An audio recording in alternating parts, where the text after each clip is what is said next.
Welcome to Kinozoid. This week we are talking about the big, talking about the Flash, folks. And this episode is called Episode 2, The Flash, or How Fast I Learned to Stop Worrying About Ezra Miller's Crimes and Learn to Love DCEU Kino. And whether this is true or not, we will have a deep discussion on the Flash movie, um, Ezra Miller themselves, and the DCEU as a whole. And joining me is my cohort, Peter Udlog. How are you doing today, Peter? I am doing very fine. Okay, we both saw Flash. We both have thoughts about it. I'm assuming you were a bit more forgiving than I was. I am more forgiving, I think, than you are of this movie. And that's the crazy thing is I normally eat this shit up even if I know it's bad. I can enjoy it. Like I enjoyed this movie, but I got some issues. So first and foremost, let us get the deal with the red tape type shit. Um we do not condone the craziness that Ezra Miller brought upon themselves with the whole issues with this movie. However, there are many people that worked on this movie who deserve to make a living. So whether someone decides to or doesn't decide to see this movie, that is perfectly acceptable and okay. So with that, um, yeah, Ezra Miller had quite a couple years. I'm gonna pull up here in a second. Yeah, you have to educate me on his I'm gonna activity educate because you. I was Can you see outside my screen right now? yes, I can. Okay, I was unaware of his extracurricular activities. that's that's a good way to put it. Okay, so Ezra Miller was cast as the Flash for the DCEU, starting with all the Zack Snyder stuff, and was also in that Harry Potter movie, or the Fantastic Beasts Fantastic movies. piece. Yeah, so I'm on Wikipedia right now for the people who can't watch this, and we're gonna look at their controversies. Ezra goes by they them pronouns. If I slip up, I do apologize. Controversies and legal issues. So on June 28th, 2011, in the midst of filming Perks of Being a Wallflower, Miller had discovered marijuana in Miller's possession. That's just not at all a big deal. That is early in their career. Now we're doing 2020, which is everyone is going crazy because of COVID. So on a um there was a video that showed Ezra strangling a woman and throwing her to the ground. A bar employee identified the person in the video as Miller, who was escorted off the premises by staff after the incident. In September 2022, a representative for Miller claimed that the strangulation was a spontaneous reaction spurred by a group of teenagers taunting Miller over Miller's mixed martial arts skills, and that they did not strangle the woman but went at her collarbone. Um, any thoughts? So what they claimed he strangled them. Yeah, and So they were but he said he went for the collarbone. yeah, So kind which of did is a which is like a Elvis Presley. You ever see the movie Dewey Walk Hard, the Dewey Cox story? no, I've heard of it though. It's so funny. But Dewey Cox meets Elvis, and Elvis says, "Hey man, hold on, go And then full. by the Thought I came collarbone. here, came here to knock that man." I was like, "Karate, huh?" And I was like, "Oh, stop." But yeah, sounds like that. If he went for a collarbone instead of choking her. Which group of teenagers spontaneous reaction? I don't know. It sounds like a bunch of just lunacy. There are a bunch of Hawaii incidents in the same year, and by early March, Miller had arrived on the island of Hawaii. From March 7th through the 28th, Miller was the subject of 10 calls to the police because of various minor incidents, such as filming people at a gas station, loitering at a restaurant sidewalk, and arguing with people. Eventually, Miller was invited to live with a couple at a hostel in Hilo after Miller allegedly became acquainted with them at a farmer's market. On March 28th, Miller was arrested in Hilo following what police said was a physical altercation with patrons after having hurled obscenities at customers at a karaoke bar and was charged with disorderly conduct and harassment. Miller later claimed that they became enraged after being accosted by a Nazi, but Hawaii Police Assistant Chief Kenneth Quishio, I'm gonna butcher these names. I apologize. Stated that Miller's outrage was caused by patrons of the bar singing Lady Gaga and Bradley Cooper's song "Shallow." Miller claimed to have filmed the incident so the footage could later be used as NFT crypto art. During their arrest, Miller said that they were unlawfully persecuted, and after members of the police misgendered them, accused the officers of intentionally committing a hate crime.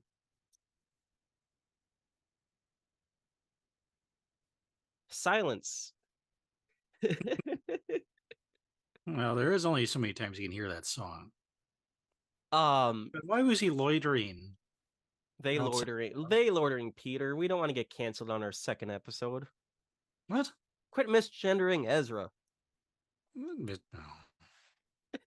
Not misgendering people. But why is he loitering at a sidewalk, I don't know. arguing with random people? I don't know. Ask Ezra. He'd probably go for my collarbone if I asked him. Probably would. This is where it gets really interesting. In June 2022, the Standing Rock Sioux Tribal Court issued a temporary order of protection against Miller on behalf of 18-year-old activist Dakota Iron Eyes. Her parents, Chase Iron Eyes and Sarah Jumping Eagle, requested the court order because they said of Ezra's use of violence, intimidation, threat of violence, fear, paranoia, delusions, and drugs to hold sway over their child. The relationship between Miller and the Iron Eyes, which began in 2016 when Miller was aged 23 and Iron Eyes was aged 12. We can probably see where this is going. Also included Iron Eyes flying to London in 2017 to visit Miller on the set of The Crimes of Grindelwald. Iron Eyes dropped out of school in 2021, which her parents believe she did in order to follow Miller. Her parents also stated in court documents that Miller had caused bruises on their child's body and that Miller has groomed and manipulated her. Text and video responses were later posted on the Instagram account believing to belong to Iron Eyes. Denying her parents' allegations, however, the parents countered by claiming their child did not have control over her social media account. Iron Eyes stated in the video response that it was her own choice not to have a phone. Law enforcement were initially unable to locate Miller to serve them with the order. Miller then posted messages on their Instagram account mocking the court's attempts to find them, but has since deleted them. Iron Eye's parents later attempted to obtain a permanent order of protection against Miller, but it was eventually dismissed. They also withdrew the request for the custody of Iron Eyes. In August, Miller's former music collaborator, Oliver Ignitis, stated that he had witnessed Miller verbally abuse Iron Eyes over her wearing makeup.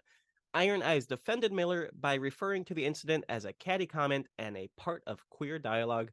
She called the allegation of abuse homophobic. According to a former resident of Miller's farm in Vermont, Miller believed that people criticize the relationship with Iron Eyes because she is an apocalyptic Native American spider goddess who, along with Miller as Jesus Christ, will bring about an indigenous revolution. Miller allegedly refers to themselves as a messiah to Native Americans, although Miller does not have indigenous ancestry and is the sole person making this claim. Vanity Fair interviewed people in Miller's circle and wrote that he professes that he walks through this world with an indigenous humility and spiritual awareness, says one indigenous insider. But point of fact, he doesn't at all because he doesn't care. All right. Again, speechless, right? That got pretty weird. Oh, it got a little weird. And then we got harassment this is my first time reading this in full. So, Like I did basic. He's a very busy person. Yes, they were a very busy person. On June 16th, 2022, a mother and her 12-year-old child were granted a temporary harassment prevention order against Miller in Massachusetts after they said that Miller threatened the woman's family and showed inappropriate behavior towards the child. According to the mother, child, and a neighbor, Miller, who was originally visiting a neighbor, showed up at the family's house unexpectedly while wearing a bulletproof vest. Jesus fucking Christ. And brandishing a gun before pestering their child by uncomfortably touching the child's hips. The child's mother told Business Insider that Miller had known the source since February, had taken an interest in the child because of their style and maturity level. I don't like saying that out loud. And had offered to start a clothing line with the child and fund all their attendance to design school. The mother also said that Miller considered the child to be a powerful mystical being who would be lucky to have Ezra guide and protect them. Shortly before the order was granted, in June, the mother stated Miller arrived at the family's house dressed as a cowboy and attempted to buy horses for the child.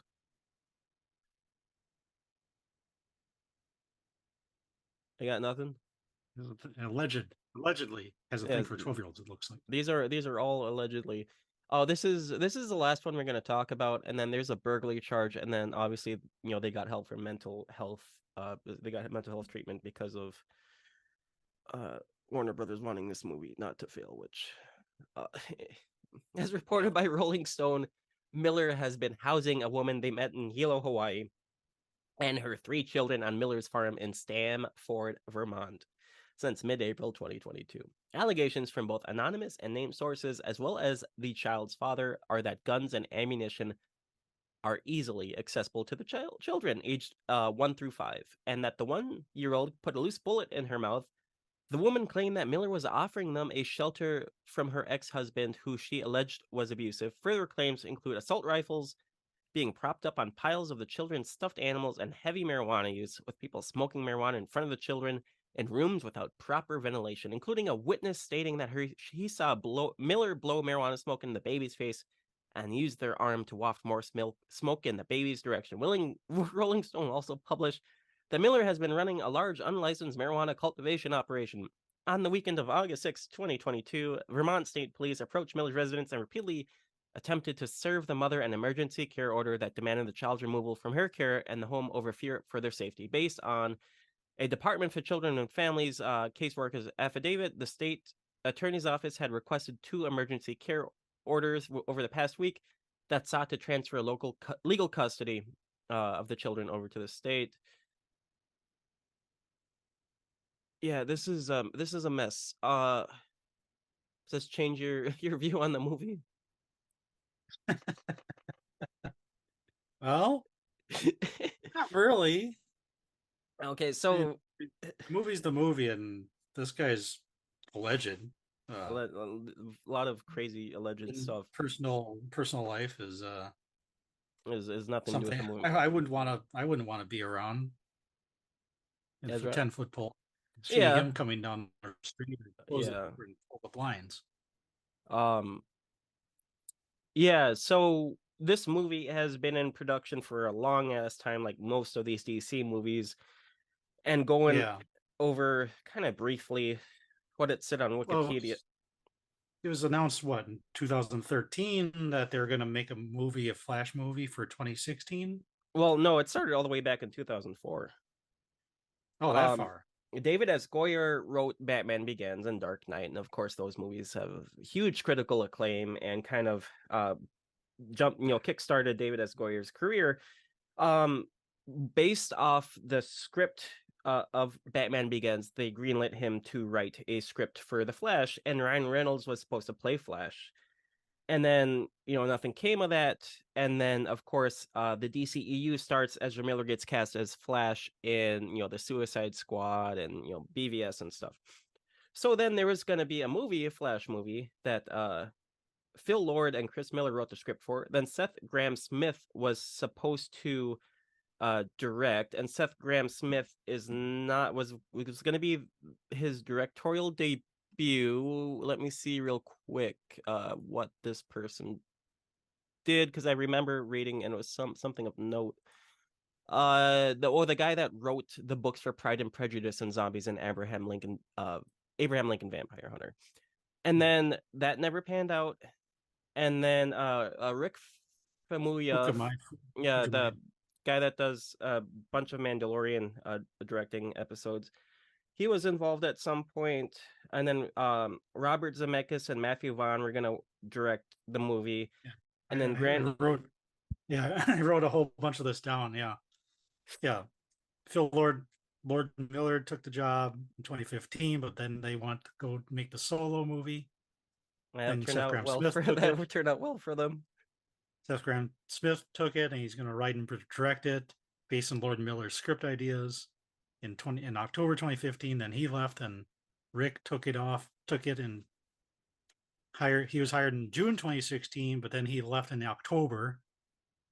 because he wanted a more mature tone, and apparently the studio didn't like that or didn't like that idea.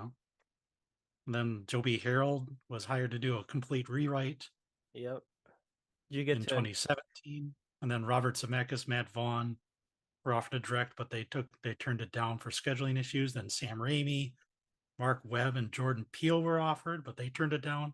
wisely. And Ben Affleck turned it down to direct as well. And then Grant Morrison and Ezra Miller were working on the script Yeah. for a bit, and then Andy Muschietti Well, came no, in. then John Francis Daly and John Goldstein confirmed as directors. And then the release date was pushed back to 2021. And then Ezra Miller, he said, want to make a screenplay, and they didn't like his ideas. With Grant Morrison. Yeah, they were writing a screenplay with Grant Morrison. Daly and Goldstein left, and then Andy Muschietti took it over. Yep. And he's the one that stuck. He's the one that stuck. Yeah. So we watched it. It starts off interesting. I know movies, I'm sure, most movies have a lot of production pains before they even get started, but this seems like a bit much. Yeah, it seems like they didn't know what they wanted to do. And what, Warner Brothers not knowing what they want? Yeah. That's surprising. That's very surprising. I don't know if anyone's been paying attention the last 3 years, but Warner Brothers is in a fucking shit show right now because of their CEO trying to run it like a honey boo boo. So no, seriously, it's always been a shit show. Yeah, David Zaslav, the CEO, was the Discovery CEO, and then when they merged, well, first off, AT&T bought them out, and they're trying to run it, and they're like, "Oh, we don't know how to run an entertainment company. We're going to sell it to Discovery." David Zaslav owns Discovery. He owns Warner Brothers, and his claim to fame is discovering Honey Boo Boo. So that tells you everything you need to know right there. What a genius! That's one word for it. Movie starts off interesting. Oh, you talking about the segue? Talking about the hospital. Talking about the whole opening where it starts with Flash having to save the day, and it kind of deals with his dynamics with the Justice League, with like Alfred, Batman, Ben Affleck, Batman, and how Ezra wants to be taken seriously and not be the person that picks up Bruce Wayne's messes. So there is a Gotham General Hospital is collapsing. Did they ever explain why? Like, was it a bomb? Was it an earthquake? Was it just Batman's chasing those criminals who are stole some type of bioweapon? Yeah, but they don't quite explain why there's a giant crater in the street. No, it's just there. Like, it's just these guys drive away in this armored car, and Batman's following them on his bat cycle. He drops out from the bat cop, the bat plane. Right. As he's giving no disregard to traffic around him, there's like children crossing the street, and he like almost runs into them. It's just like, and he's shooting a machine gun back at these guys. Yeah. Typical Batman. Right. So Flash is forced to save everyone in the hospital, and like the only people I guess that were in the building was in the newborn ward, the infant ward, the nurse, and like everybody else. Yeah. Turns out there's tons of corpses in that rubble, but he saved that one nurse and that dog. Like he was like tying those electrical cables together. Like, what the heck was that? Like, he's like, what is that? What is he? He's in the basement tying all these stupid PVC pipes or cords together. Right. And I was like, this makes sense. How is this? It's like didn't Alfred say there's like a leak or something down there, like water leakage? Maybe. He's tying random stuff together from the ceiling together. Yeah, and he's like, the Justice League doesn't take me seriously, and I'm like, I don't take you seriously either. So the next scene, the baby saving scene, is one that has been all over the internet, and it was fucking weird and made no sense without context, and it's fucking weird and makes no sense with context. You shared like a GIF with me, and I thought that was just some kind of fake CGI, right? AI type of thing. Right. This looks so bad. This can't be real. Yeah, it was real. It was real. flashes in his slow. I'm just gonna call it the slow-mo mode. I don't know what the correct mechanical term is for this. He's in Default. slow-mo mode to try to save the babies that are falling off the skyscraper. And there's one baby that's about to have a bottle of acid sprayed on it. There's one baby that's gonna have a bunch of scalpels hit it, and then there's a bunch of other babies. Like a propane tank shooting Oh, fire. that's right. Yeah. So Ezra's hungry. He needs to eat to keep up his metabolism. So while he's in slow-mo mode, he puts a burrito in a microwave, eats it, a bite out of it, and then throws the burrito at the bottle of acid, which knocks it away from the baby. And then he throws a like a bedpan at the scalpels, and then he puts a baby in the microwave while he's just kind of like floating and doing this like fake run, and then and then he saves all the babies. And then the nurse is screaming her ass off because she just sees these babies and hasn't. Yeah, and then Ezra's holding one of the babies and has got this like crazy look on his face. He's like, Oh no! First, he takes it out of the microwave oh, in front of her, and the baby's steaming. Yeah, and then the nurse is screaming because she's like, Ezra Miller is next to these kids, and I don't have a restraining order. But seriously, they make yeah, well, they're not 12 years old. They're not 12 years old, so hit the 12 road. days old, maybe. Um, so so Ezra makes a comment to the nurse, basically saying, "You should probably seek help from a mental health professional." The Justice League still hasn't gotten that part wrong. Wink, wink. Yeah, they're not good on the mental health aspect yet. I mean, considering Wink. what has happened, it's just like what, Yeah. what. He says So it so stiltedly. I know his character is kind of an awkward guy, but there was nothing in the production of that movie had any influence on that line of dialogue. I can tell you that much without any sarcasm. yeah. Uh, Well, then he so goes and saves. Does well, he end up saving Batman? He tries no, saving. no. So what happens is Batman car crashes and then goes over a bridge, and Batman's holding on to the guy that is holding on to the virus. If the virus gets into the water, somehow it'll kill half of Gotham. I don't know how that works. And then the lasso of truth, Yeah, um Wonder Woman shows up yeah, no lasso of immediately. truth connects his hand and the robber's hand, and then they get pulled up. And of course, there's the hero shot of Gal Gadot. She's smiling, like, "I'm back, bitches." And then, as they're holding, they're getting their hands are tied by the lasso of truth. All their like truths come out, and Batman's like, "I should have just worked on infrastructure and helping people with charity." And then the other guy's like, "I'm so bad at this," or something. Then Ezra I Miller, do crime fighting as a way to make for my father issues. And the criminals like, I had father issues too. yeah, and then And I just like Batman's this goofy grin that he has on his face when he's looking at Wonder Woman. He's like, hi. right, and it's just like this. It's like he's trying to flirt, but he doesn't know how to flirt. And He looks so weird in the I thought cowl. that was pretty funny. Yeah, he looks so fucking weird in the cowl too. And it's like the Yeah. Justice League thing where they're like, "Oh yeah, we like each other, but we're gonna never mention it again." And then Ezra or Flash touches the rope and is like, I've never had sex. I know what it is though." And it just okay. Well, in Gal Gadot, you have those for whatever reason. You know, people watching this movie know what the lasso of truth is. You've seen Wonder Woman, You're right. well, probably, but she has to have this ADR dialogue, lasso of truth. It does its job. Yeah, I was like, I know what the lasso of truth is. You don't have to say it every time somebody touches it and spurts out something uh, embarrassing. I like Lasso of truth. I like my 90-day fiance. Oh shit, wait, I shouldn't have been touching that rope. Okay, so that is the intro to the movie. It starts off, and then the conflict of the movie. I don't know. This is Barry Allen because is a forensic detective because his dad was wrongly convicted of a crime. So the movie, the acquittal date or something, the trial for like Yes. being acquitted, is coming Yeah, up. the trial for new evidence to possibly acquit his dad of being in Yeah, jail.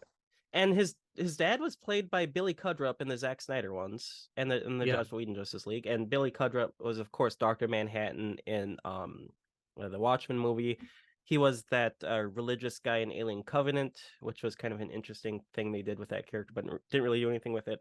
So it was weird not having Billy Cudrup as Barry Allen's dad.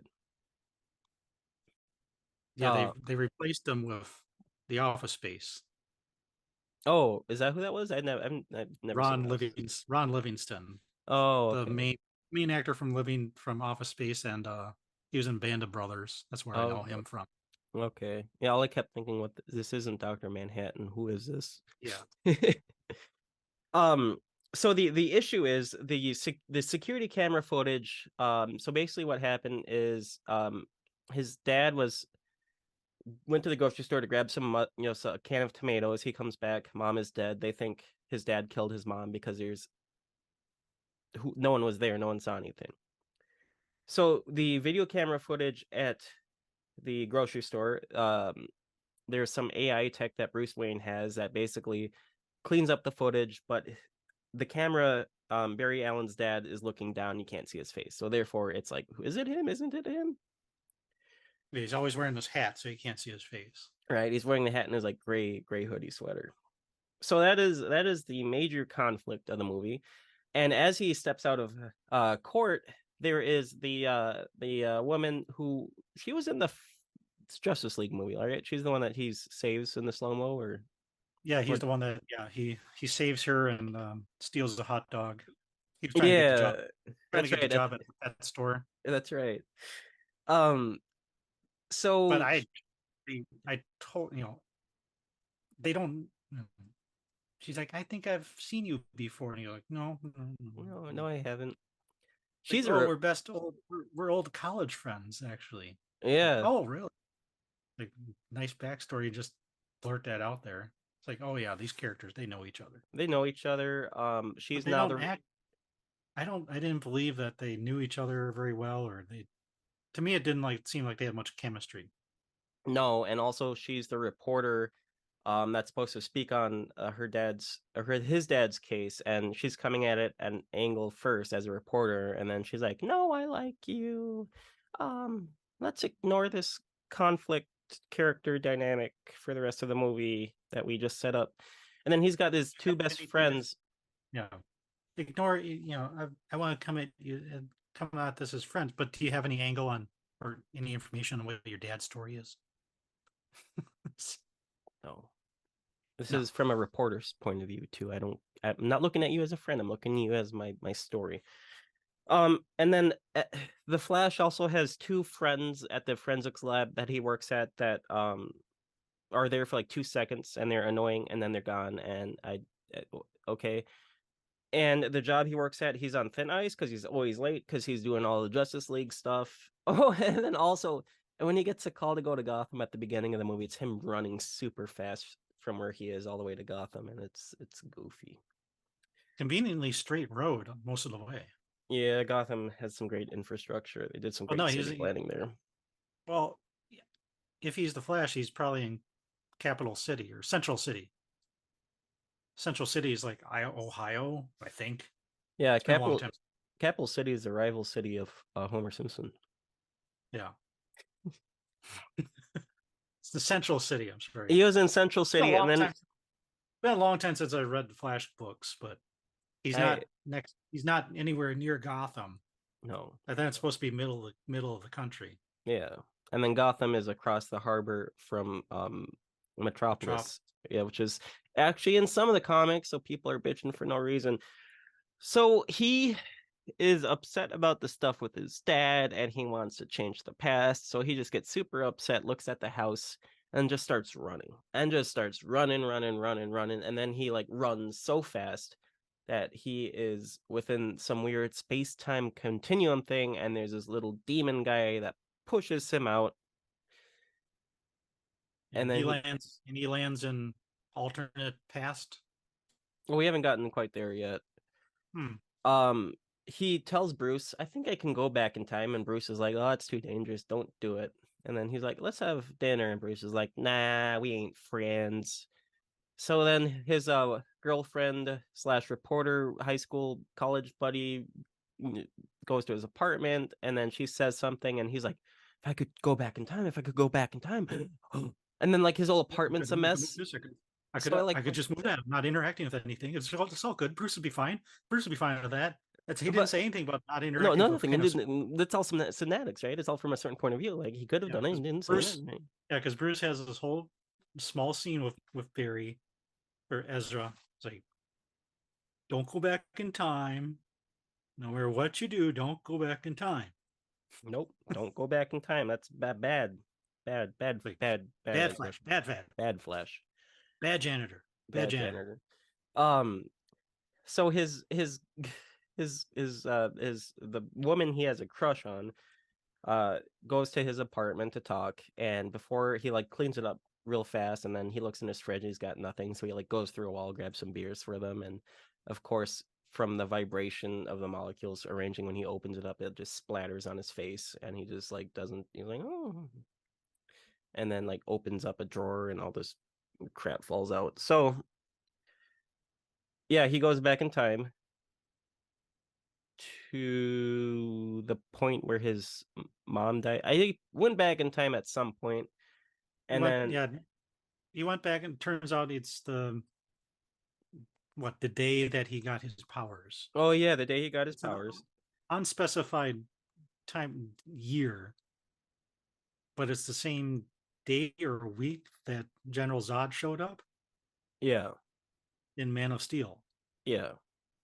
So I don't know whatever year that was supposed to be. This is probably 2011 or something when the movie came out, or 2012, 2013. Whenever Man of Steel came out is when it takes place. Yeah. But he said he only had his powers. He said later on he said he only had my powers for a week once when Right, Zod showed up. I had my powers right. for a week. Yeah. He shows So up in this.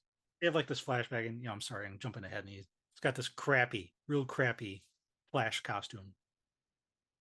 He's like hockey pads and crash helmet. yeah, he saves a kid but can't save the dad during Zod's takeover. Yeah, that's his one effort of being a hero that day. Yeah. There wasn't anybody else running around that No. he could have No, tried to. know what he could have done? He could have saved the guy in BVS, like the guy that lost his legs, Scoot McNairy's Oh character. yes, And you know what? Then we wouldn't have the freaking conflict, right? but then that would be an inflection point on Batman. Oh, Superman. I'm sorry, Yeah. because then Luthor wouldn't find this guy, give him a brand new wheelchair, saying, "I want to help you," and then send him with that wheelchair to Congress and blow up Congress with The Superman inside of it. the lead line wheelchair that he couldn't see when he Yeah. talks to was it Holly Hunter or who was it? Yeah, the senator lady. Was that Holly Hunter? Yes. Yeah. It's like I can't even take a fucking piss on my own standing up. I was like, okay. Okay. Back to Flash.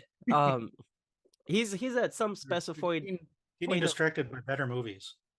yes. I'd freaking watch BVS 30 times over versus this.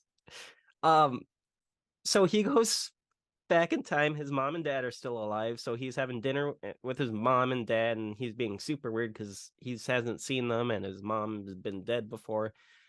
And then His mom's been dead since he was what, say 12, 10, 12. yeah, something like that, at a young age. So for him, it's been like 10 years at least, Yeah, maybe a little bit longer. I don't know how old this character is supposed to be.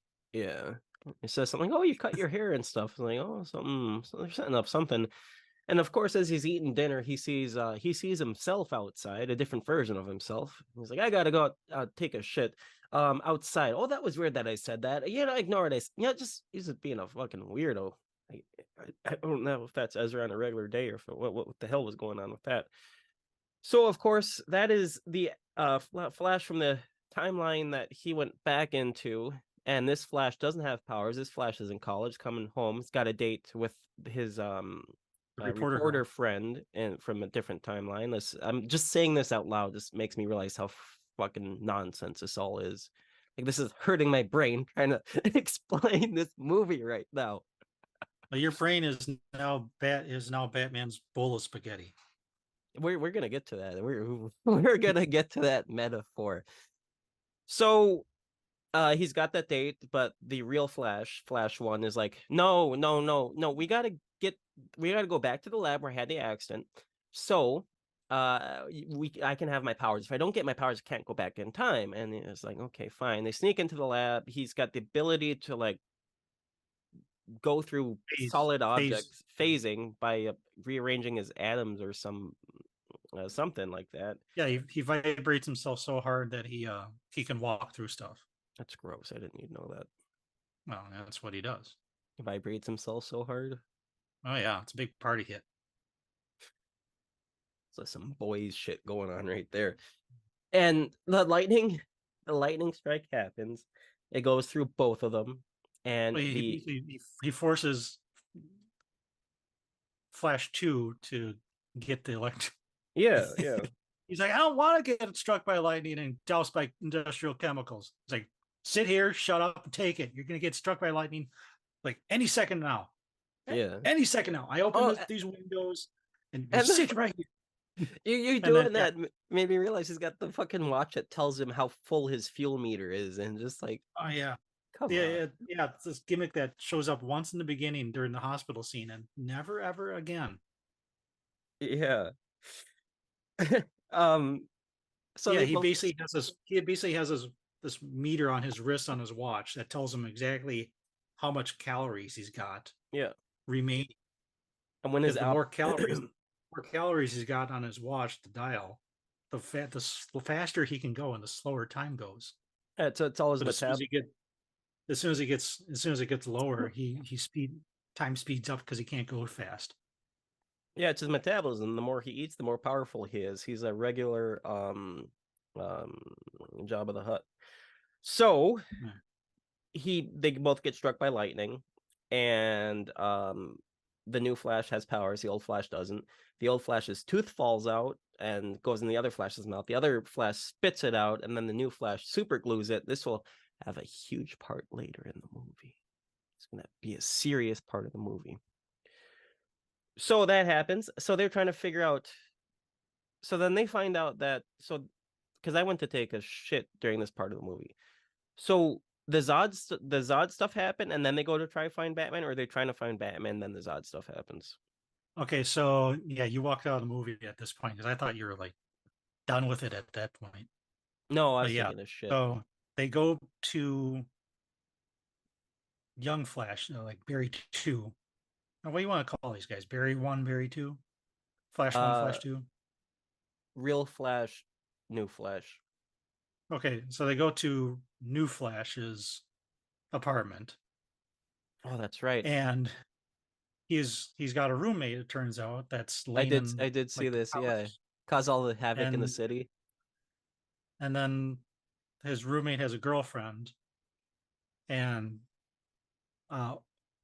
old Flash or Real Flash is trying to use Google to find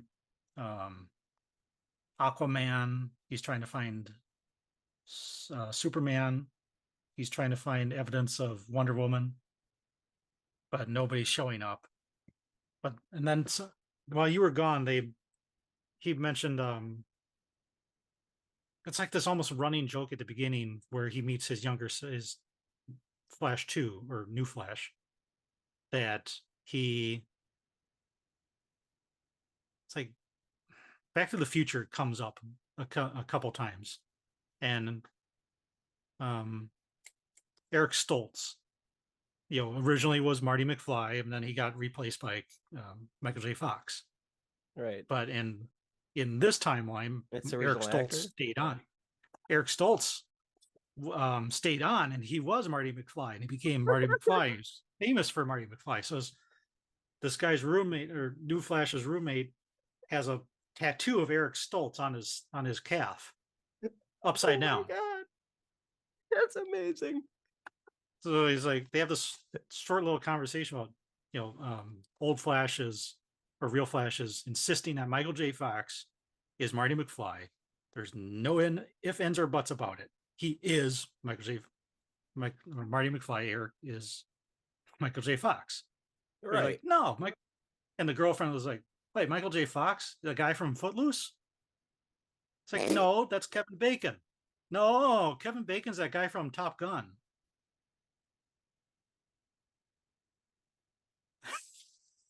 That's and then you I came back. I missed the best scene of the fucking movie. Yeah. Well, so then So I don't know what Tom Cruise is, but Kevin Bacon is now Tom Cruise.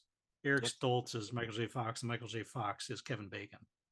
which one of those people believes in Scientology and which one has Parkinson's? Probably still Michael J.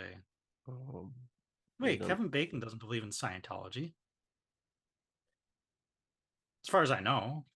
It was a joke about them switching places and then becoming the act. Yeah. Anyways, Does Scientology even exist in this new timeline, though? Let's ask Ezra Miller.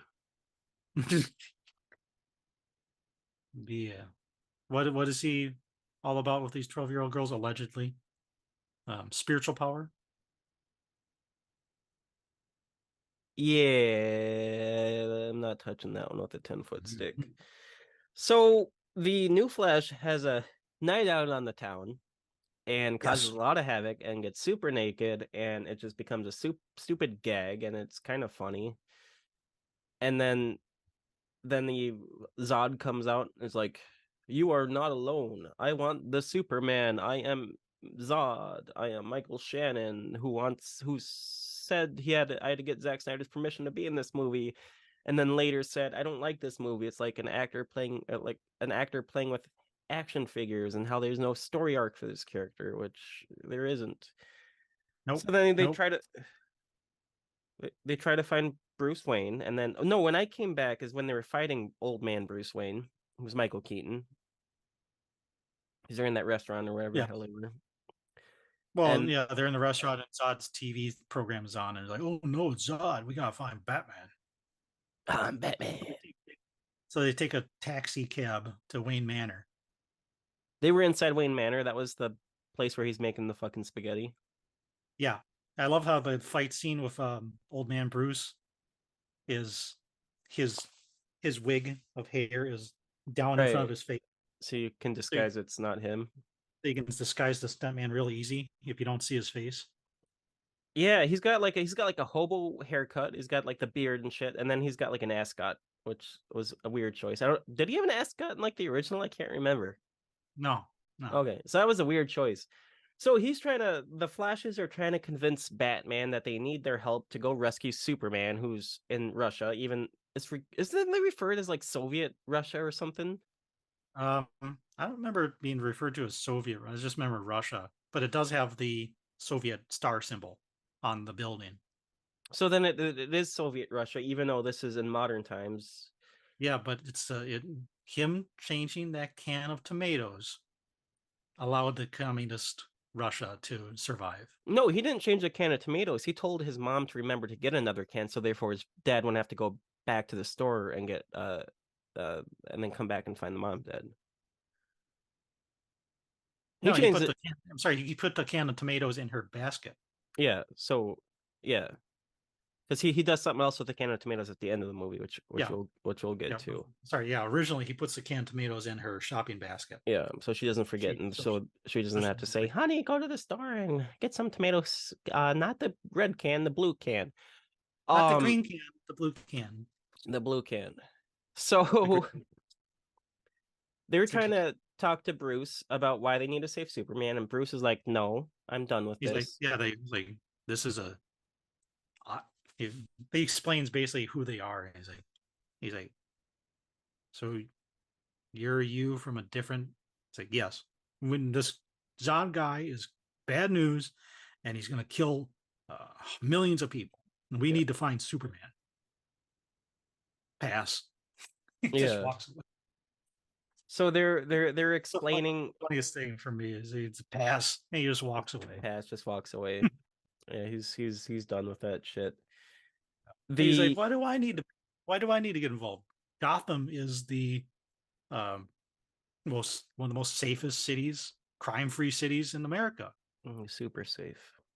Yeah, that's I right. Like love how it's Gotham I is love like how it's cured of complete opposite. crime. Yeah, Complete it's opposite of Ben Affleck's Batman, where it's a crime-ridden cesspool that right. nobody wants. And the we'll get into all multiverse stuff too, and I know that shit makes sense when you like dig deep into it. Mm. But so they have this whole metaphor to try to explain the different time points. So, Michael Keaton's got a single strand of spaghetti saying this is, what we think of time linearity, like from one to the other, it's a straight line. And then he grabs another thing of spaghetti and does a cross there. So the two pieces of spaghetti are intersecting. That is a fracture point. That is a pivotal moment in time where you fuck things up. Peter here is the man with the knitting needles who's going to show us an example if you're watching this on YouTube. Painting. Painting needles, painting brushes. I Yes, so he's like that. yeah, like that. And then he's making spaghetti and he's talking about how, and then puts the cooked noodles in a bowl and is like, this is the multiverse. It's a fucking mess. And pours the spaghetti sauce in here. It's a mess. It doesn't make sense. We don't have to have this make sense. We got a spaghetti metaphor. So basically, they have to go to find Superman before the Zod invasion, and they go to Soviet Russia. That's not Soviet Russia, but is Soviet Russia. The secret base, and it's not Superman, is it? No, it's almost they're almost doing the Superman is a communist comic book, Red Sun, where instead of Kansas, Superman lands in Soviet Russia. Did they say that?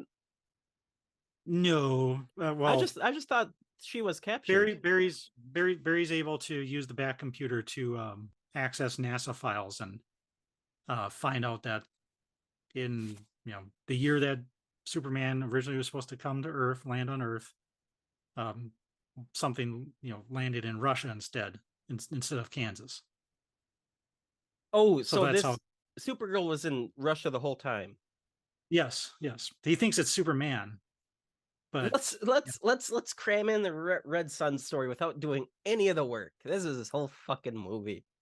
yeah. Well, no, Supergirl isn't even in the Red Sun book. It's like this alternate universe where Batman or Superman is a communist because he landed in communist Russia, and he's a instead So of the Soviet all fighting American, machine. instead of the all American patriot, he's a communist, and Batman is The American hero. no. Well, I think it's been a long time since I read this book, but he basically his sole purpose is to kill Superman, and Wonder Woman's there. Everybody's a little bit dirtier Yeah. than the normal superheroes books. So It's a fun series, very fun series. yeah. Or not even a series, like one big book, I think. Yep, it's a graphic novel. So it's not Superman, it's Supergirl, and while she doesn't have a big part in the movie, she's really great, and I hope she returns for future installments. She's kind of like she's weakened because she was stuck in some metal spear, and they get her out, and then she gets her powers back because of the sun. And And I did like how her hand was all kind of emaciated. And then as yeah, soon as the sun hit her, her the flesh kind sun, of her yeah, flesh reformed and pushed out. And started kind of coming back to form as she's regaining her strength because of the sun. Yeah, that was really cool. And then, oh my god, and they're fighting in there. And then what happens to where the one Flash is like throwing up constantly? new Flash, since he has powers, Oh, he old moves him super fast, and he's like, "What'd you yeah, do?" he moves him aside to stop him from getting shot by a bunch of bullets. He's like, "What did you do?" It's like, "I moved you real quick." It's like, he just starts vomiting. Like neon green vomit, and then the next scene it's still coming out, and there would not be that much in someone's stomach. He has been eating a lot. He has. He's been eating a lot of babies and burritos. He hasn't been eating babies. That's a joke. I'm sorry, babies. So, so that happens, and then they go. So they kill a bunch of Soviet soldiers, commies. Yep. Which is fine because they're commies, right? Communism bad. Right. Bad. Socialism, communism bad. Socialism Like good, it's like not it's like the communism. old James Bond movies.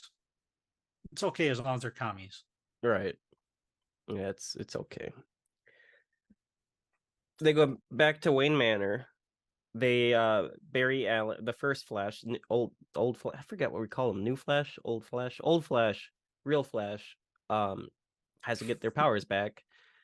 So they go frickin' Benjamin Franklin and have a giant bat kite get hit by lightning during a storm while Flash is in a chair with all the chemicals. Yeah, this is a story point that they took from the Flashpoint comic. The kite, like the bat kite. Well, shooting himself full of electricity with the chemicals to try to get his powers back. Oh, gotcha. This is one thing I recognize that they took from that book. Yeah, the Flashpoint paradox thingy or whatever. So Flash gets his powers back, and so they go. Well, he doesn't get him back right away.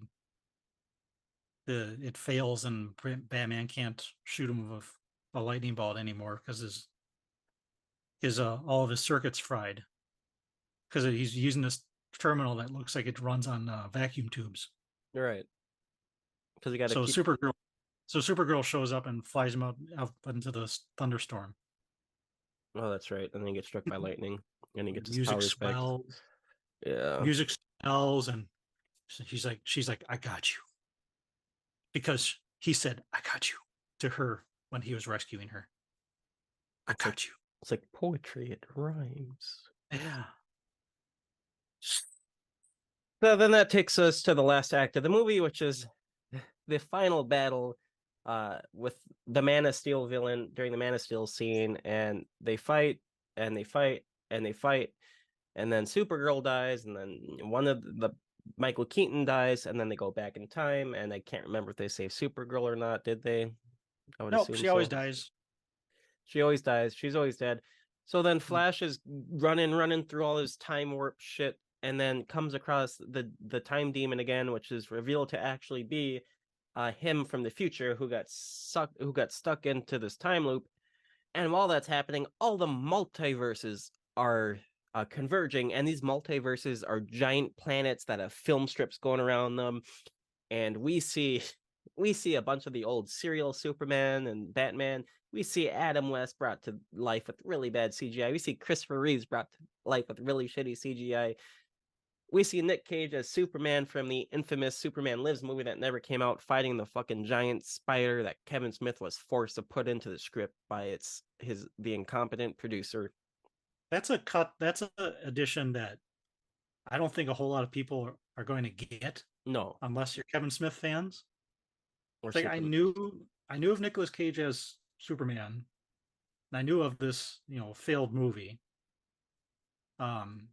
Somehow some part of me knew about a giant spider. Yeah, but I had no idea that Superman and giant spider were. Oh my god! So did you watch a thing together? Did you watch the rest of the video I sent you? Yes, I did. Yeah. Kevin Smith tells a story of. It's too bad there wasn't a polar bear, corpse in the background there. Right. But the unless you know Kevin Smith, that's kind of a joke that I don't think a lot of people are going to get. No, I mean it's cool to see Nick Cage as Superman, but it still looked like really shitty CGI. There's scenes where the Flash's like face is CG and stuff, and like even just the regular CG looks really bad. But yeah, basically what happened with that movie is the producer was a total just incompetent hack who failed upwards in Hollywood and wanted a giant spider in the movie and didn't want Superman to fly, didn't want Superman to have the suit, and then just so then it's revealed that Flash, the point where he changes the tomato can is a paradox, and he can stop it all by making things back to where they were before. And he ends up doing that, gets to say goodbye to his mom through a touching scene where it's kind of creepy because she doesn't realize it's his son, and it's just this grown man crying, and she's like, "Do you need a hug? Mothers always know." And so what he ends up doing is moving the can upwards so the video camera, Barry Allen's dad, will be looking up, and you can see his face and exonerate him. And he's exonerated, and it's all happy. And then Bruce Wayne talks to him on the phone, and then the car comes up, and Bruce Wayne is revealed to be George Clooney, and then Ezra Miller gives a really shitty grin, and then the tooth he super glued earlier falls out. Then we got the credits, and then we got an end teaser where Flash and Aquaman are walking home from a bar. Aquaman is fucking plastered, and that's the movie. Yep. He leaves Aquaman lying drunk in a puddle. Yes. And that's the end. That's the end. So, what did you like about this movie? Okay, so let me just preface by saying I enjoyed it. I had fun with it. Like I did. I like, if I were to give it a scale of 1 to 10, I give it like a 6.5 out of 10. I think it was a lot of fun. My issues stem more from the studio basically lying about the whole situation. And just kind of the whole multiverse stuff and everything just feeling so tacked on and does not feel like it was thought out at all. The whole time we're watching this, the whole time the movie is supposed to be coming out, it premiered at CinemaCon, and they're like, this is the greatest movie ever. Like, it's way better than anyone thought it would be. And then, Tom Cruise is like, this is really good. James Gunn is saying it's very good. There's a freaking headline where the production designer for the movie says the movie will make you forget about Ezra Miller's crimes. It's so damn good. Yeah. And we've had this before. We had this with what's the movie, Black Adam. He's gonna be the new hero that you know what I mean? Like, you know what I'm talking about? And then yeah. it just, then all the multiverse stuff, you could tell they reshot that over and over again. It just feels like corporate hands all over it. And like, while the movie's fun and it's a blast and like it's pretty funny, the studio thinks the audience is so freaking dumb when they're not. And that's the thing, the whole multiverse stuff. Like, if you look at the multiverse stuff in the Spider-Verse movies, it makes sense, right? Yeah.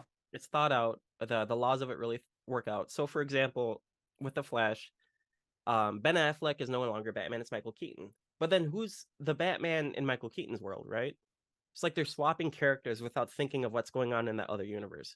George Clooney is now Batman. Well, what happened to Michael Keaton? What happened to so-and-so, so-and-so? What's going on in George Clooney's world? Am I making sense or no? Yeah. Like, it is a jumbled mess that, they like the Spider-Verse movies. Apparently the ending was like reshot and shot and reshot and reshot multiple times. With all the executive stuff going on at Warner Brothers, because of David Zaslav. Thank you, David Zaslav. Well, the final ending of Clooney and Miller was shot in January of this year. Yeah. And they had a whole different scene. Henry Cavill was supposed to be in the movie. Apparently he shot stuff for the movie. And that's the thing. It's just so much like pandering without thinking of what works for the movie, because we need to get people excited for the next thing.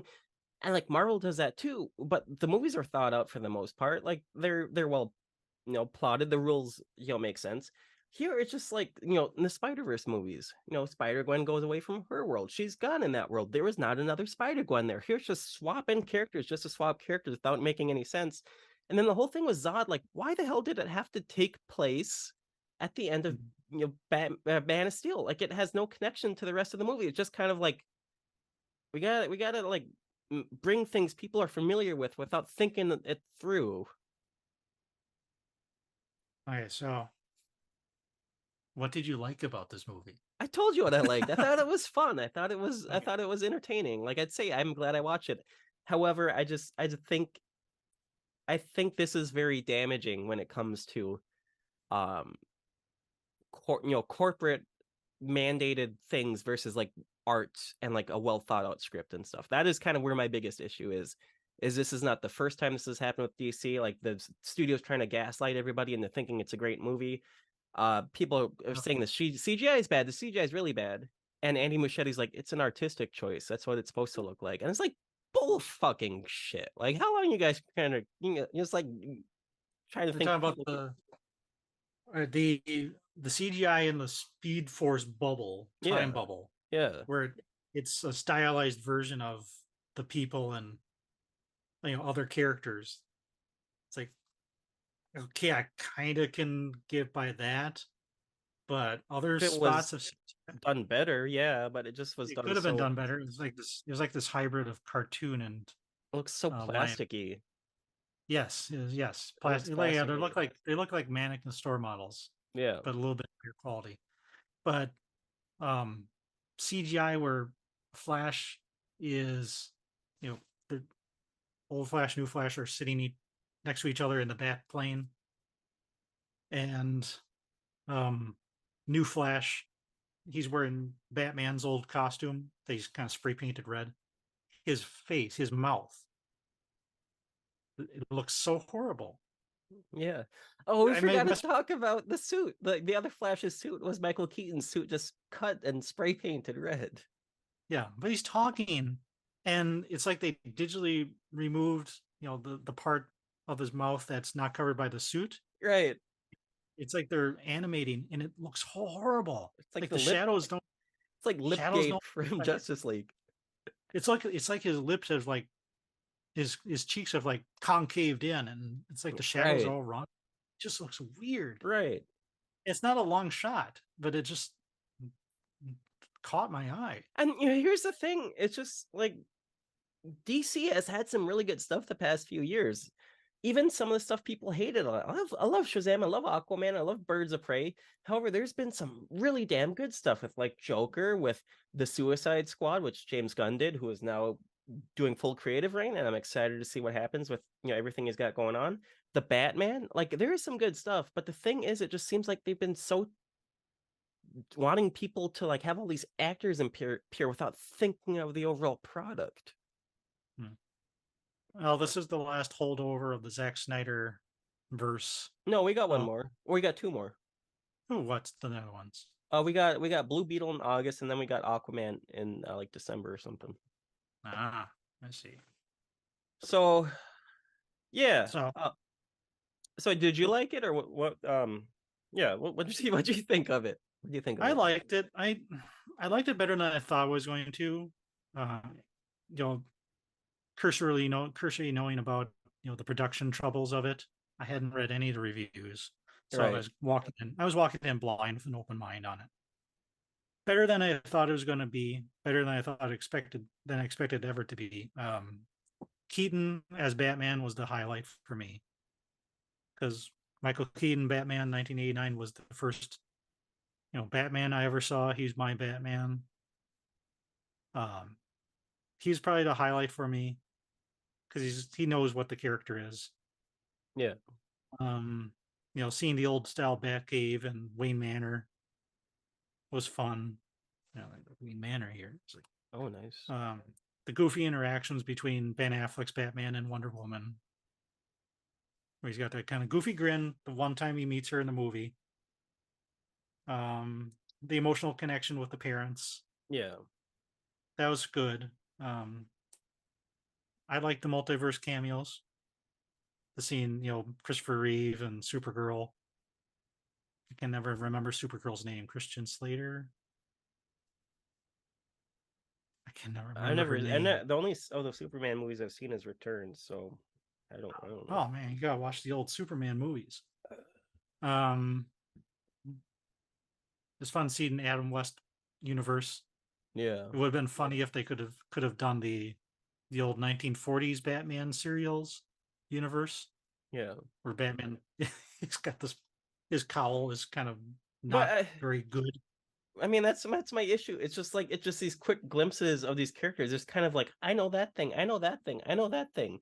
It felt like Yeah, Space Jam 2 was just a giant commercial. Speaking of freaking being a yeah, giant it's commercial, every poster Andy. in the background in this movie was a Warner Brothers project. His computer had a Looney Tunes background. It's just kind of like, Oh, I didn't notice that. yeah.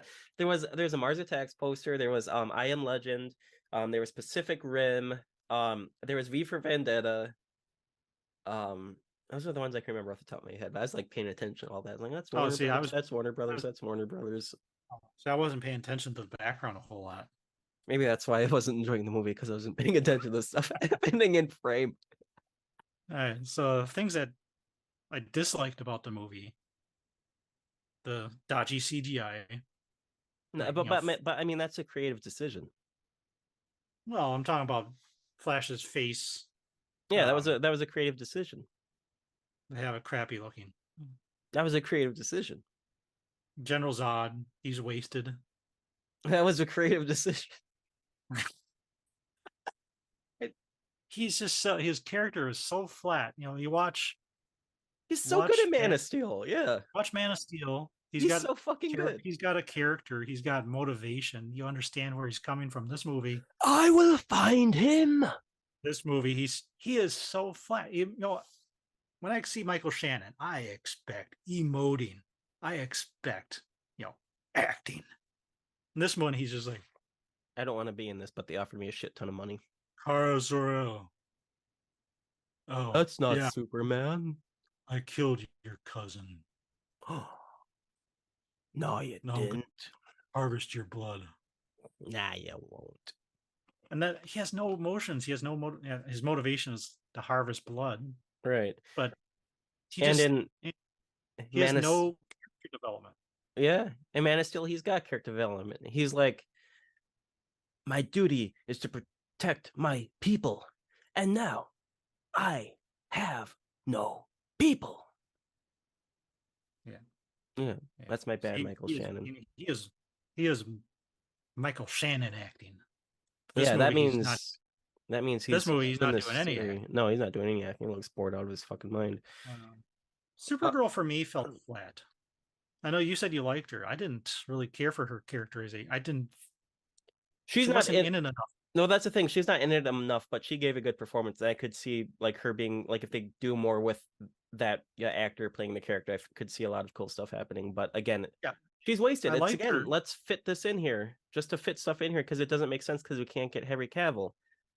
Yeah, yeah, I liked her. I liked her. She had a good look on. I liked the costume. Yeah, Um, you know, a darker alternative reality take than the Supergirl I'm used to. Um, if she was in it more, I probably have more connection to her. I just didn't really feel much for it. yeah. Uh, the alternate Barry Allen, alternate Flash, young He was Flash. fun. Yeah, he was fun. I didn't. I thought he was very grating. The long hair one. Yes, the young version of himself. Talking about But I guess that's you talking about the little kid version, or you talking about the version at the where that's in college, like the Flash 2? the college Flash too. Oh, okay. I guess that's the point of this character is being annoying and grating because even older version of himself calls him out on it. Yeah, it's Ezra Miller Just, playing with himself. could you just shut up for a moment and pay attention and act act like this is serious? It finally Oh wait, kicked in. I'm talking to myself now. It's like why this is why people talk. This is why people say this to me all the time. And then Realization. the ending battle, having it in the empty field of the desert. Yeah, Wow, there's no.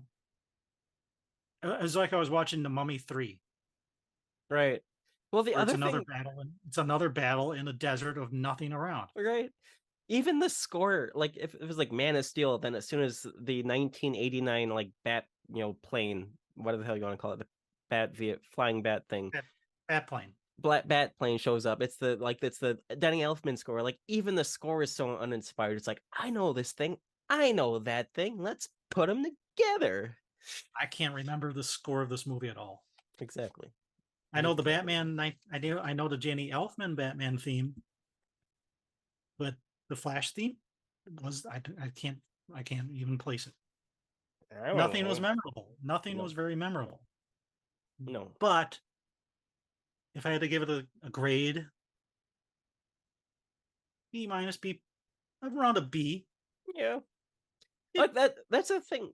It's a fun If I was movie. a kid, if I was like 10, 12 years old, Right. oh, I would love this movie so much. It would be so fun.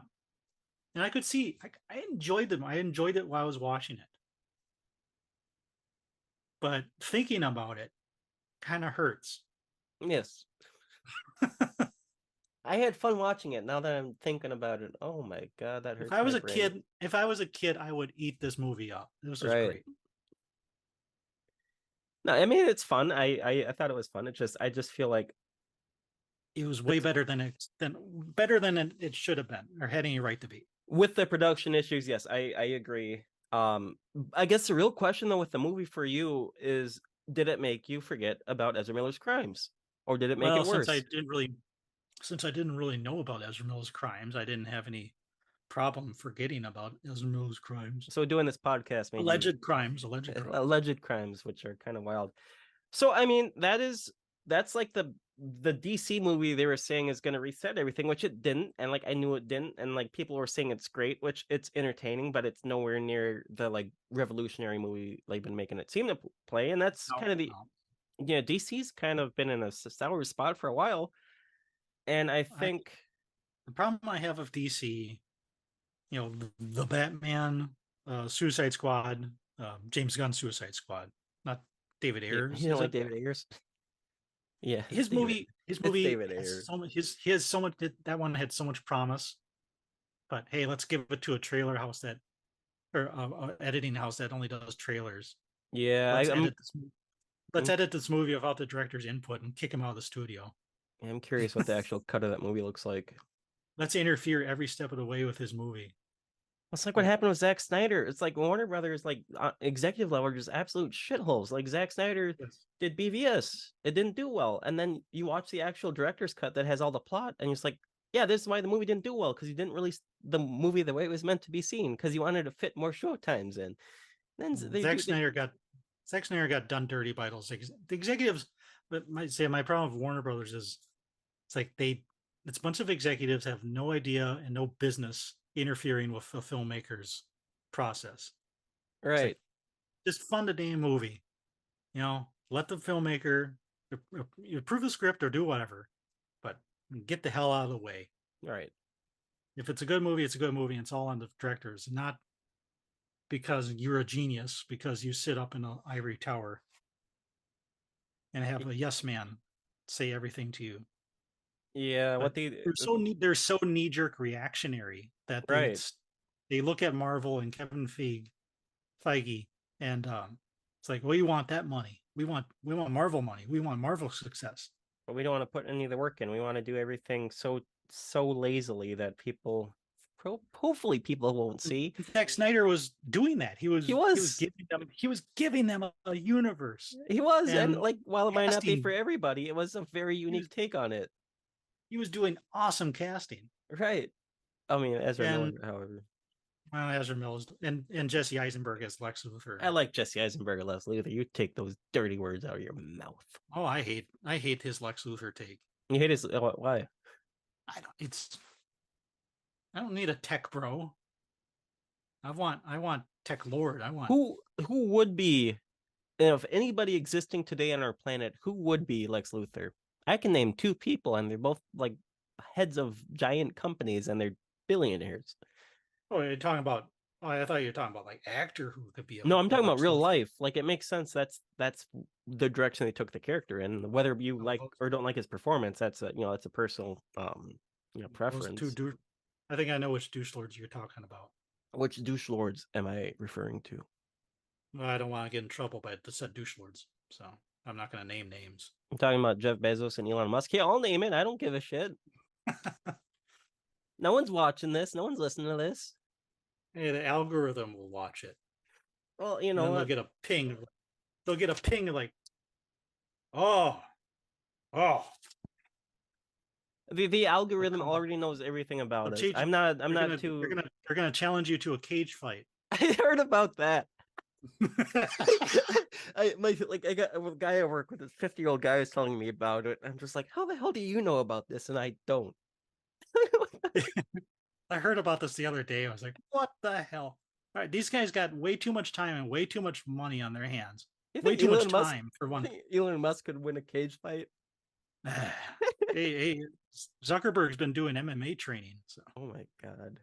What the fuck's going on with our world? Zuckerberg's got the leanness and the quickness, and Musk has got the Musk. body like a tank. He's got the Musk. He's got he's got no muscles, but he's got a body like a tank. He's like a square. He looks Have you like seen him without a? Have you He seen him looks without a shirt? he looks horrifying without a shirt on. Looks like his chest is trying to escape the rest of his body.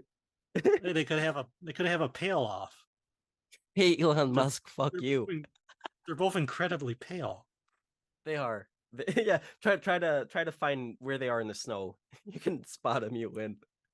There's getting off topic. There's like a wrestler called Sheamus in WWE. Is it the guy with the red Uh, hair? yes, and Is he he doesn't do Irish? it so. Yes, he doesn't do it so much anymore. But his entrance was he would stand at the top of the stage and go fella, and they'd have these stage spotlights beam onto him, and he became this burning bright whiteness that overloaded the screen, and you couldn't see him anymore. He was just this big ball of white, You think and that's kind of what I imagine. That's kind of what I imagine Musk and Zuck would be if they got into a fight and the spotlights were on them. right? People My would have to put on eyes. sunglasses. Like an People would have episode to of put on SpongeBob. sunglasses. Wear It'd be your like eclipse glasses. yes, it would be like give everybody Oppenheimer glasses for the nuclear explosion. Right. Put your goggles on. The You person who can't see nothing. the person who books a cage fight. I have become death. Destroy. So I've yeah, become death, DC's in destroyer a of men. tough spot.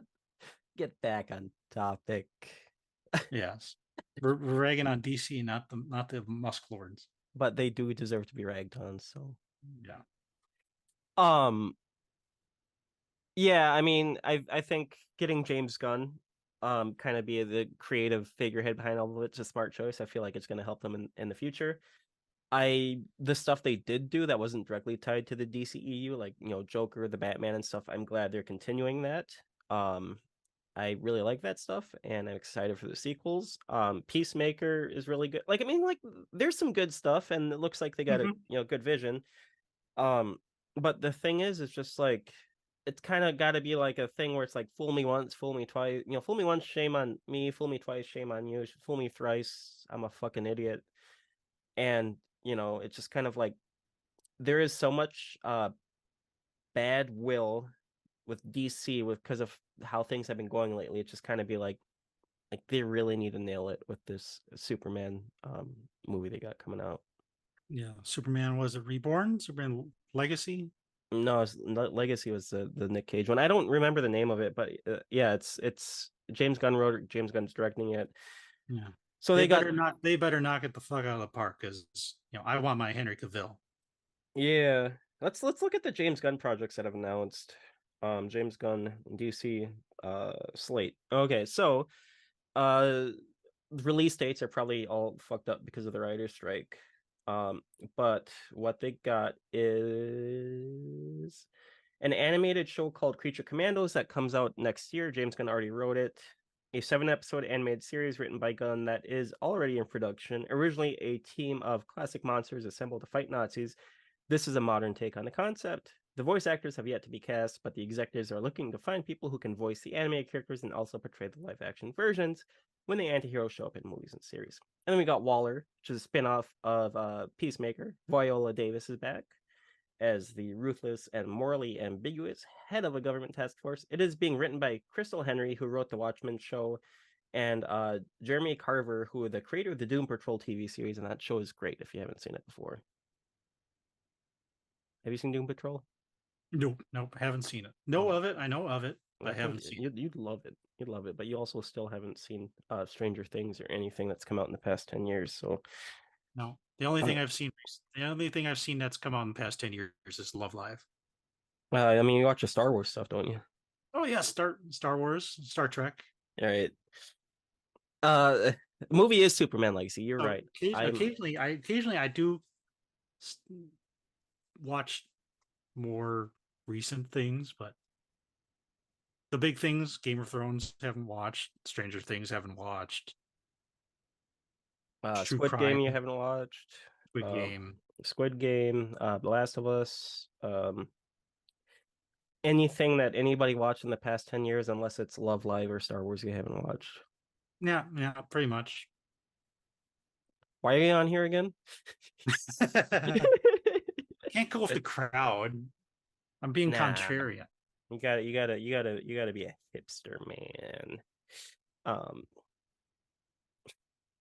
Superman Legacy, you were right. I was wrong. Is written by Gunn. They got Lanterns, which is a show that there's described as True Detective in space. Have you seen True Detective?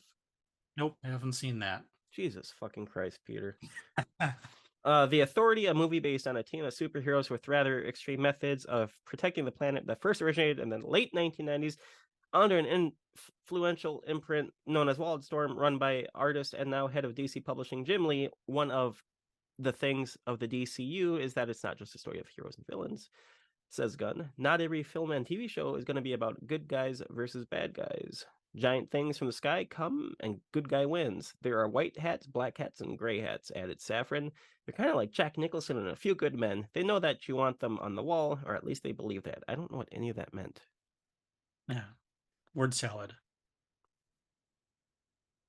Then we got Paradise Lost. The duo described this HBO Max series as Game of Thrones style drama set on the all-female island that is Wonder Woman's birthplace. Themyscira filled with political intrigue and scheming between power players. It takes place before the events of the Wonder Woman film. So are the Wonder Woman films canon? That's my other fucking thing that annoys me about this. Like they're just like, oh, it's canon. It doesn't fit in, but it's canon. The Brave and the Bold, which will be directed by Andy Muschietti, which is actually news that broke this week. This is the introduction of the DCU Batman, which is different than the Batman that is played by Robert Pattinson and directed by Matt Reeves. That's a whole different thing because they're kind of doing the Elseworlds branding for the movies that don't fit in their DCU, which I think is smart. From a consumer standpoint, people are like, "Oh, it's part of the James universe." It's like, no, it's an Elseworlds picture. It's part of whatever universe. Brave and the Bold, Brave and the Bold. If they, uh, that could be interesting. If they keep kind of the same tone as this movie, Well, a little because more, a little bit light, a little bit more lighthearted. they describe it the DCU introduction of Batman of Bruce Wayne and also introduces our favorite Robin, Damian Wayne, who is a little son of a bitch. The movie will take inspiration from the now classic Batman run, written by Grant Morrison, that introduced Batman to a son he never knew existed, a murderous tween raised by assassins. It's a very strange father and son story. Oh, so that's not the Brave and Bold that I'm thinking of. Are you thinking of the animated cartoon? Yes. Oh, okay. No, this is different. This is based off the Grant Morrison comic. Ah, all right. There's gonna be Those are not so lighthearted. no. There's gonna be a Booster Gold HBO Max series. I'm excited. I fucking love Booster Gold. There's gonna be a Supergirl movie taken from the recent Tom King written miniseries, and then there's gonna be a Swamp Thing movie that is directed and written by James Mangold. Yeah, so I mean, they got some stuff coming out. Looks like they have some ideas what they want to do. It looks like they're doing a bunch of weird stuff, which I'm all for. I'm sick of just seeing the Wonder Woman, that type of shit. Like, give us some new characters, and that's what James Gunn is great at, is making you care about all these fucking weird rejects and stuff. So, I mean, um, we'll see how it goes. I love James Gunn. I'm a huge fan of all his work, and I hope and wish him the best. And I hope this all works out, so we don't get a repeat of The Flash. Yeah, as long as the studio executives stay out of it and do what they promised, is to let him take care of the DCU. All right. But you know what? They also said that Flash is the greatest movie ever. It's going to make you forget about Ezra Miller's crimes. And I'm starting to think the only reason Tom Cruise said good things about it is because he thinks of himself as a savior of cinema and wants to, because you remember he bitched at people during COVID. Now put on a fucking mask. We're putting people in jobs. The industry depends on us. So I mean that's where I think it was coming from, his point of view. James Gunn, I honestly want to ask him. We're gonna fucking do this right now. I'm gonna ask him on Twitter if he's contractual obligated. I respect you, James Gunn. I am sorry. I just need to know. Like, if you think this is, I just need to know right now. So we're gonna I can't see it because of this green screen crap, but we're gonna ask him on Twitter. Let's see. And if he does get back to us, next episode we'll go over his response, which is probably not going to happen. So let's tweet. So he's a very fan interactive kind of guy, though. He is. You never know. At James Gunn. Hey, I'm a huge fan of your work, but I do have a question. Can you confirm or deny whether you are contractually obligated to praise the Flash movie? And for you, those of you listening on Spotify or the podcast without the video, he text talk speech to text Yeah, that one. yeah. So anything I said, the phone typed on Twitter, and I just tweeted it. I'm probably gonna get blocked by James Gunn, but I don't know. So that is our discussion on the Flash and the DCU, and Peter's introduction to Ezra Miller's alleged crimes. Yes. Now I Anything? can never forget about his alleged crimes. Oh, The next absolutely. time I see this, the next time I see Flash. And Pete, before we go, I got a question for you. Hmm. What is better than $1 billion? What is better to have than $1 billion? Oh, there's so many good things they have other than $1 billion. So it deals with some very timely events this week. So by the time Good, this, good health, uh, clean air, clean water. if you're a billionaire, let me Hmm. rephrase it. Let me rephrase it. If you're a billionaire and you're on a freaking fiberglass steel drum going to the bottom of the Yes. Titanic Ocean, a submarine that Oh, has yes, had so yes. many safety issues, what would be better than having $1 billion?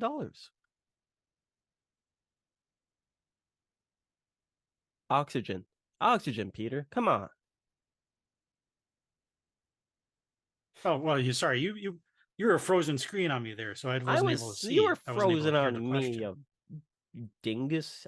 You were frozen on me. We didn't Yeah, freeze on each. Yeah. I see what you're doing there. sure, sure, So sure. Yeah, that is my playing the connection for it's like dude. This thing's got a freaking RTX 3070. Like this thing ain't me. It's you, baby. uh Yeah, like I don't know what that means. probably is me. Yeah, I don't. Probably Um. is me. Also, I'm sorry. I just found this out today, and I just got to tell you. Um. Hmm. So James Cameron has gone down to the Titanic several times. He's done like over 50 trips, and he jokes, but probably isn't joking, but also is like stroking his ego that he's been on the ship more than the captain has. Yeah, yeah. So Bill Paxton went down with him in 2001. He's like, telling Rob Lowe, yeah, I'm gonna go, see the wreck of the Titanic with James Cameron next week. The Yeah. date ended up being okay. So they go down there, they come up, they're wondering why everybody on the ship has these just sullen, just disturbed faces. Guess what happened? What day they're visiting the Titanic? Oh 2001. no. September 9 11th. 11. Yep, they were visiting the Titanic when 9/11 happened. James Cameron and Bill Paxton. That fucking wild.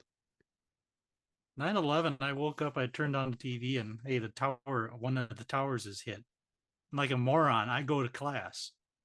I was like, this will be nothing. It's flaming, but this will be fine. And the math professor has the entire class. He does the entire class, and I go to film class after that. And by this time, the second tower's on fire. And the film guy's like, "We're not having class today. You can go back home if you want, but we're not having class." That was a very odd day. As it was for the whole world. Yeah, And on that note, we're ending on a happy note. yeah. Happy us. Um, thank you for joining me for this discussion, Pete, on the Flash and the DCEU and your introduction to Ezra Miller's crimes. On that note, Alleged. alleged crimes. On that note, I will see you next time, Pete. I'll see all of you guys next time. And remember, stay celibate for celluloid.